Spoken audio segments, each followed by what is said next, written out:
नमस्कार। सावधान हो जाइए, अगर आप भी घर में रसोई गैस या पीएनजी का इस्तेमाल करते हैं तो यह खबर सीधे आपकी जेब पर वार करने वाली है। क्या मोदी सरकार अब आपसे ईंधन के नाम पर नया टैक्स वसूलने जा रही है? आज की यह सबसे बड़ी और चौंकाने वाली खबर आपके बजट को हिलाकर रख सकती है। केंद्र की नरेंद्र मोदी सरकार देश की ऊर्जा सुरक्षा को मजबूत करने के लिए एक बहुत बड़ी और महत्वाकांक्षी योजना पर काम कर रही है।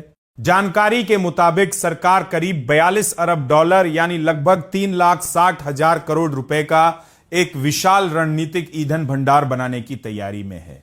लेकिन चौंकाने वाली बात यह है कि इस भारी भरकम रकम का बोझ आपकी और हमारी जेब पर पड़ सकता है। सूत्रों के हवाले से खबर आ रही है कि कुकिंग गैस और नेचुरल गैस इस्तेमाल करने वाले उपभोक्ताओं पर एक नया शुल्क यानी लेवी लगाने का प्रस्ताव है। इस योजना के तहत भारत पहली बार सिर्फ कच्चे तेल तक ही सीमित नहीं रहेगा, बल्कि अब इसमें लिक्विफाइड नेचुरल गैस और रसोई गैस यानी एलपीजी का भी भारी स्टॉक जमा किया जाएगा। सरकार का लक्ष्य है कि देश के पास कम से कम 2 महीने की कच्चे तेल और एलएनजी की मांग और लगभग 6 हफ्ते की कुकिंग गैस की खपत को पूरा करने के लिए पर्याप्त भंडार हमेशा मौजूद रहे। इस इंफ्रास्ट्रक्चर को तैयार करने के लिए फंड की जरूरत है और सरकार का मानना है कि यूजर्स पर मामूली शुल्क लगा के हर साल लगभग 1 अरब 50 करोड़ डॉलर जुटाए जा सकते हैं। अब बात करते हैं उस आंकड़े की जो आपको परेशान कर सकता है। रॉयटर्स की एक रिपोर्ट के मुताबिक एलपीजी पर ₹1.29 प्रति किलोग्राम का शुल्क लगाया जा सकता है।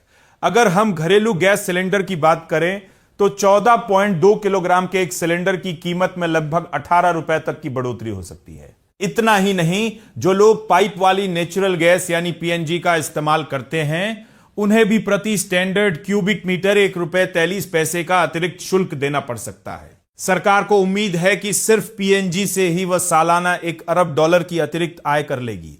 सवाल यह उठता है कि आखिर इसकी जरूरत क्या है? असल में भारत का इमरजेंसी फ्यूल बफर एशिया के दूसरे बड़े देशों के मुकाबले काफी कम है। अभी हमारे पास जो रिजर्व है उससे देश की जरूरतें 10 दिन से भी कम समय के लिए पूरी हो पाती हैं, जबकि इसके उलट जापान और दक्षिण कोरिया जैसे देशों के पास 100 दिनों से भी अधिक का स्टॉक मौजूद रहता है। इसी कमी को दूर करने के लिए यह मास्टर प्लान तैयार किया गया है। हालांकि अभी इस पर अलग अलग मंत्रालयों के बीच चर्चा जारी है और इसे अंतिम मंजूरी मिलना बाकी है। तो तैयार हो जाइए, क्योंकि सुरक्षा की इस बड़ी कीमत का एक हिस्सा शायद आपको अपनी रसोई से चुकाना पड़े।